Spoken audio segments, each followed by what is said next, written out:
así como le iba diciendo, las películas trabajan en el consciente y el subconsciente del ser humano. Por eso algunas veces tú ves que tu niño hace cierta acción de Chucky, porque la persona no entiende que esa persona o ese personaje que se trae a las cámaras existe fuera de la cámara a través de un espíritu que utiliza ese medio para poder proyectarse. ¿A dónde? A los niños, y traen rebeldía, como el niño divino Jesús o el niño de Antorche. Son espíritus que cuando entra en la vida de un niño le trae rebeldía. Si usted nota en la parte de abajo de uno de esos espíritus dice yo reinaré. Eso no habla de Jesús. Quien dijo que yo reinaré fue un hijo de David que quiso reinar sin dejarse guiar por su padre. Mira, hablando de eso, yo quería preguntarte algo. Tú como pastor, yo he visitado cientos de altares, cientos, y veo el mismo niño Jesús que utilizan en la iglesia. ¿Qué le puede llevar eso a una iglesia católica? No, lo que pasa es que ustedes tienen que saber, y todo el que está acá, la iglesia católica, lamentablemente, para muchos sensibles que me van a escuchar, es el centro más fuerte del espiritismo y de la parte que se le llama santería, que es una rama de la hechicería o del satanismo que se llama santería. Sí, porque escúchame, yo he ido a la iglesia, veo San Miguel también lo tienen. Pero ese no es Miguel, porque ninguno de ellos han visto el Miguel Arcángel. No, pero, o sea, el mismo que está en el altar es el mismo que está en la iglesia católica. Por eso le quiero decir, lo que pasa es que el enemigo, en los tiempos de Constantino, hubo una mezcla dentro de la iglesia cristiana, la pueden buscar en la historia, donde se hizo le llamaban concilio, se reunieron un grupo determinado de creyentes para aprobar y desaprobar cosas. Y de ahí es que entra lo que es esa hibridez. ¿Qué es lo que es una hibridez? Es una conexión de algo que no es genuino, que se conecta como un perro pitbull, se conecta con otra cosa, es un híbrido. Esa hibridez es cuando la iglesia se conecta con la mentalidad de aquellas personas de antes. Pastor, ¿qué usted está diciendo? Antes habían los griegos, estaban los romanos, pero estaban también, aparte de los romanos, otras ciudades que tenían diferentes tipos de dioses. Entre ellas estaba la diosa Diana de los Efesos. Esta diosa Diana de los Efesios, que es la misma Semiramis, es la misma María que se adora en la iglesia católica. O sea, que lo que estamos diciendo es que todo lo que usted está viendo en la iglesia católica actualmente, cada uno de esos cuadros fueron tomados para poder representar un espíritu de todas las personas que adoraban diferentes tipos de espíritus aquellos. Otros adoraban espíritus familiares, otros adoraban dioses como Zeus, Ares, Afrodita, y cada uno de esos dioses, como también esta gente que le llamaban los vikingos, que fueron los primeros navegantes que estuvieron aún en la isla de Santo Domingo, que fueron los primeros en estar en las islas. No fue Colón, para que vaya a la historia y redáctela. Lo que pasa es que la historia se escribirá de acuerdo en el poder donde está. Entonces, esta persona, los vikingos, creían en Freya, y creían en Troll, y creían wow, se me olvidó el nombre, en Odín. Odín es el Balbú. Ese se le llaman el gran poder de Dios. Es un dios, es un Balbú que tiene el que usa el rayo. Ese mismo Odín que en la iglesia tradicional se le llama el gran poder de Dios, que tiene una cosa aquí, una barba, y la mayoría de la gente dice el Balbú. Ese es Odín.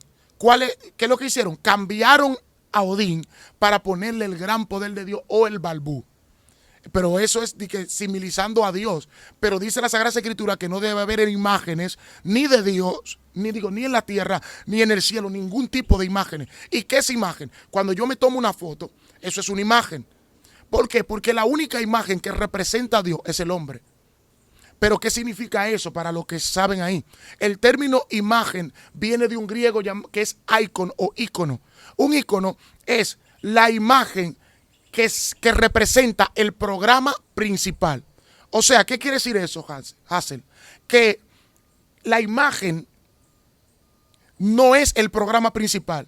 Y usted no puede entrar al programa principal sin tener conexión, ¿no es la? Por ende, Facebook tiene una imagen, una F. Con esa F usted no puede chatear, ¿no es la? Pero usted tiene que darle clic a la imagen para que se pueda abrir el programa principal. Es lo que hace a Satán. A Satán lo que hace es que cuando llega a la vida de una persona, utiliza el programa principal, el software de Dios que siempre estuvo dentro del ser humano. Wow, estoy hablando cosas profundas. El software de Dios que estuvo en el ser humano desde un principio. Y él lo que hace es que altere ese software, introduciendo un troyano dentro de ese software, siempre y cuando el software no tenga un sistema operativo como el iOS, que no permite que ningún virus pueda entrar, o que no tenga dentro de ese software, no haya un antivirus que pueda contrarrestar ese troyano. ¿Cuál es el antivirus? Jesús. Jesús es el antivirus. Por eso él dijo, me voy, pero no lo dejaré huérfano, sino que dejaré el Consolador. El Consolador es el Espíritu de Dios que fluye como un antivirus, que repele. Porque yo quiero que usted entienda que hay cosas que atraen y repelen. Cuando tú entras al mundo del satanismo, a Satán te mete un espíritu. Muchos satanistas no saben eso. Te mete un espíritu para repeler lo de Dios y que te atraiga lo de a Satán. Y por eso usted ve que las personas muy pocas van a la iglesia o se conectan con las cosas de Dios. ¿Por qué? Porque tiene algo que los repele. No es que no quieren ir, es que no pueden. Porque hay un espíritu que repele, es como el imán. Repele, tiene un repelente. Te pone hasta algo que tú estabas esperando hace mucho si tú vas para la iglesia para que no vaya. Una novia, una tipa. De tal manera que hay cosas que nosotros nos ponemos a hacer, que nosotros no sabemos que nos estamos poniendo, pero son atrayentes al mundo de los espíritus. Escúchame, para no desviarnos del tema y seguir con el mismo tema, ¿qué pasa contigo luego de que tú te acostumbras a andar con ese amigo imaginario y todo eso? Bueno, empiezo a ver cosas, números te dan algunas veces. ¿Tú jugabas? No, yo no lo jugaba. Me acuerdo de una ocasión que un tío mío, pero eso ya estaba un poquito más grande, un tío mío llamado Orlandito, me enseñó cómo trabajar con esa parte porque yo lo tenía, pero yo no lo daba. Pero sí, él trabajaba eso. Él tenía la capacidad. Yo se lo daba a mi tía. Yo le decía a mi tía, mira, me soñé con esto. Y mi tía era impedernida con los números. Y ella lo jugaba. Se sacaba los números, pero siempre lo jugaban poquito, usted sabe, porque un niño no tiene la capacidad. Y así sucesivamente era mi vida. De ahí, de donde mi tía, entonces yo me mudé a uno de los sitios más terribles, que es San Pedro de Macorís. ¿En algún momento tú trabajaste en un altar o algo? No, yo no trabajé altar. ¿Y qué tú hacías con ese poder? Bueno, cosas no muy buenas. Ya después que tú estás grande. Bueno, cuando yo tengo, porque realmente a una edad temprana, yo empiezo ya a tener otra dimensión cuando yo conozco a mi papá. ¿Cuál es la otra dimensión? O sea, mi papá me llevó a un lugar de República Dominicana y al lugar donde me llevó fue un lugar donde me abrió la mente y ya yo supe para qué era lo que yo tenía. Porque realmente hay personas que trabajan hechicería, que es santería, pero para mí no era para la santería. O sea, lo que querían conmigo era otra cosa, era satanismo puro, era directamente con los espíritus malvados, claro, y misiones, destrucción de iglesia, etcétera, infiltraciones. Para eso era que se me estaba preparando, gracias al Señor que Jesús llegó a tiempo. Entonces tú, ya lo que te iban a hacer, tumba iglesia, que no tenían el Espíritu Santo de verdad. Sí, aquella iglesia que tú ves cristianos que critican a otro cristiano. Cuando tuvo un cristiano criticando a otro cristiano, ese cristiano tiene un espíritu de Caín. El espíritu de Caín que todavía funciona, si la gente no lo entiende, que tiene un nombre, que es un tipo que aparece en una imagen con un otro abajo pisándolo. Ese Caín. Ese Caín que está arriba, o a Satán. Pero así mismo está en la imagen de San Miguel. Ese es. Ese cuadro representa la caída del hombre.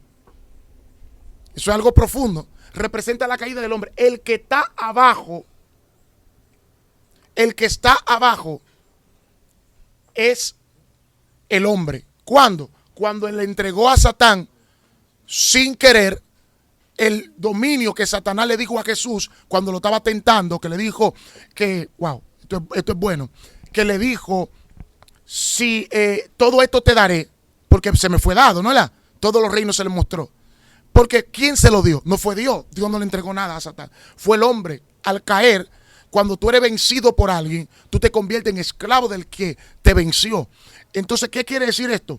Que cuando tú vences, ¿a qué te dan? La faja. Satanás estaba mostrando su faja. Todo esto es mío. Yo tengo autoridad sobre eso. ¿Pero por qué tenía autoridad sobre eso? Porque el hombre se la dio. Porque hizo caer el hombre. Entonces, cuando una persona persigue a otro ser humano, tiene el espíritu ese que persigue a otro para destruirlo, para acabarlo. Es un espíritu de Caín. ¿Qué hacía Caín? Que aborrecía de que su hermano, Dios estaba de acuerdo con él, de que Dios amaba a su hermano, a pesar de que su hermano, porque la gente piensa que fue por la ofrenda que Dios tenía problema con Caín. No era la ofrenda, era la actitud de Caín, era su mentalidad, era su persona, cómo él actuaba. Era eso lo que Dios no le agradaba. Pero mira, está pasando una situación que ahora mismo en la iglesia están en una tiranía. Ya tú me tiras, yo te tiro. Todo el mundo, fulano es de mentira, fulano es esto. Y la gente del mundo están viendo eso como muy ridículo, por así decirlo. Y se ve feo porque tú estás en el mundo viviendo esa situación. Y tú dices, pero yo no voy a entrar para la iglesia a vivir lo mismo. Es lo que yo entiendo. Sí, lo que pasa es que la gente tiene que entender algo. La iglesia es un lugar de enfermos. Es como el Darío Contreras. Muchos se saldrán ahí bien, otros saldrán en la morgue. O sea, en la iglesia hay diferentes tipos de personas que vienen del mundo con sus malas mañas. Cristo le quitó el pecado, pero ellos lo volvieron a recoger. Porque cuando tú te conviertes a Cristo, tú eres un niño. Cuando entras a la iglesia, tienes que saber con quién te vas a codear. Porque hay personas que son piedra de tropiezo. Donde hay trigo, siempre hay cizaña. Lamentablemente, dentro de la iglesia hay personas que son cizaña. Y lamentablemente nosotros no podemos hacer nada en contra de eso. Porque nosotros no podemos cortarlo. Nuestro llamado es sembrar. Quien lo va a cortar es el dueño de la viña. Ahora, ¿qué te voy a decir? Satanás utiliza a esa gente para impedir que Hazel y otras personas que tienen temor de Dios se acercan al evangelio. Son personas que no son cristianas genuinas, lo fueron en un momento cuando aceptaron a Cristo en su principio. En el trayecto del camino se dejaron influenciar, se debilitaron y se le introdujo un demonio, un espíritu. Pastor, ¿y puede estar endemoniado una persona que profesa a Cristo? Sí, porque el asunto no es profesarlo, sino vivir de acuerdo a lo que dice la Sagrada Escritura. Ahora, cuando usted ve una persona en las redes sociales atacando a un cristiano, es porque tiene problemas de autoestima, que eso es lo primero. Necesita ser famoso y necesita buscar a alguien famoso. Si usted nota, todo el que ataca a otro busca a una persona famosa para atacar. ¿Tú me entiendes? O sea, ¿por qué lo busca? Porque eso va a darle más like, le va a generar más cosas. Entonces, ¿para qué? Porque esa persona que tú ves que ataca a otro, nadie lo conoce. Entonces ellos necesitan buscar esa forma para atacar. Ahora, ¿qué yo digo? Que si lo hacen, ellos tendrán su consecuencia, porque la Biblia está escrita cuáles son las consecuencias de aquellos que se levantan contra uno de estos pequeñitos. Dice que es mejor que se ponga una piedra de molino en el cuello. En la única parte de la Biblia donde Dios dice que es mejor que se suicide una persona, es ahí. Cuando tú te metes contra alguien que está haciendo lo recto y tú te pones a estar hablando en contra de esa persona. Pero entonces, cuando tú ves un cristiano que cae y eso, ¿qué tú le recomiendas a esa persona? Por ejemplo, un cristiano que falló, porque todito tú sabes que cualquiera puede fallar. ¿Tú le recomiendas que arremetan contra ellos o que oren por ellos? No, yo les recomiendo que oren. Pero aparte de orar, que se acerquen. Señores, dentro de la iglesia, dice la Sagrada Escritura, y los espirituales me entenderán, no hay bálsamo en Galaad para que sane la hija de mi pueblo. Bálsamo era como un estilo de medicina. No habrá médicos, no habrá enfermera, no habrá partera, no habrá alguien que se preocupe por aquella persona que esté herida y tirada al piso. Yo quiero hacerle entender que cuando un cristiano arremete contra otro que esté en el piso, es un nazis. En la Guerra Fría mataban a aquellos que estaban heridos para que no fueran tomados por sus adversarios y confesasen las ubicaciones por causa de la herida. Y como la guerra era tan fuerte, ese se estaba por morir, no había quien lo pudiera intervenir o llevarlo, sacarlo de la guerra, lo aniquilaban. Así que, ¿qué es lo que hacen los estadounidenses? No lo aniquilan, uno se lo lleva encima para buscar un médico. Y si está muerto, como quiera se lo llevan. O sea, que nosotros como cristianos tenemos que agarrar a nuestro hermano y llevarlo a un lugar donde él se pueda resarcir y pueda ser transformado. Ahora, ¿por qué? Usted se preguntará, ¿por qué? Porque tú mañana puedes ser el que caiga. Y si tú caes, tú quieres que te ayuden. Porque todos cometemos errores. ¿Tú me entiendes? Pero hay muchos que tienen espíritu de jueces. Sí, lo que pasa es que no conocen. Nosotros nos fuimos llamados a restaurar. Y buscan así sin saber nada. Mírame, yo te voy a decir lo siguiente. Cualquiera que te vea a ti, lo primero que te va a juzgar. ¿Me entiendes? Desde que uno te ve, lo primero que uno va a mirar, bueno, Hazel tiene unos aretes. ¿Qué te dije de fuera? ¿Por qué tú te lo pones? Yo te hice esa pregunta. No la hice de una manera despectiva. Te dije por qué te la pones, porque yo entiendo que Hazel es una persona temerosa de Dios y es una persona que está marcada por el Señor y que todo tiene un atrayente. Ahora, uno se pregunta, yo te dije, porque tú no lo necesitas. No, pero eso, yo te voy a responder esa pregunta ahora. Eso uno lo tiene por moda de la juventud. Ya. O sea, yo no tengo tatuajes porque a mí no me gustan para mí, pero si tú te fijas, ya cualquier carajito de eso está lleno de tatuajes hasta por ahí. Sí, pero ninguno de ellos sabe lo que significa esos tatuajes. Nadie sabe lo que es eso. Ese es el detalle. Las personas hacen cosas por moda, pero no saben qué significa. Porque algunas veces hasta la persona que lo hizo en el medio, que es famosa, no sabe ni lo que está haciendo. Ahora tú le preguntas a los samoanos qué significa cada uno de esos lugares, que son uno de los expertos, los samoanos, que viven, bueno, en La Roca, es un samoano. Ellos saben qué significa cada una de esas cosas. Y yo escuché que los tatuajes también son portales. Claro que sí, son portales. Los chinos, que son expertos en eso, pero no cualquier chino. Hay unos personajes en China que son una mafia, la triada. Está la triada y hay otra más, que ellos se tatuaban el cuerpo completo con un dragón. Cada una de esas cosas tiene un significado. Ellos lo sabían. Uno se trataba de un dragón, un león, un oso. Cada una de esas cosas sabían por qué lo hacían. Son portales espirituales. Y yo entiendo que sí, porque incluso hay unos muñequitos que lo definen. Que ellos se hacen hacen como una oración y sale el animal que tengan y pelean los animales gratis. Y hay unos muñequitos llamados Magui que... No he tenido la ocasión de ver. Sí, que es un señor, que es un dios, es un dios de los indios, que de lo que yo te estaba hablando, de la gente de La Roca y esa cosa, que tiene de que unos tatuajes, y los tatuajes hablan, caminan y hacen de todo ahí. O sea, la gente tiene que entender, porque la gente hace cosas pero no sabe. Lo que pasa es que a Satán, el príncipe de este siglo, ha entenebrecido el conocimiento de los incrédulos para que no resplandezca la luz de Cristo. ¿Qué es lo que quiere decir eso? Que te pone a hacer cosas que a Dios no le agrada, porque es el único medio que tú no puedas ser atraído por las cosas de Dios.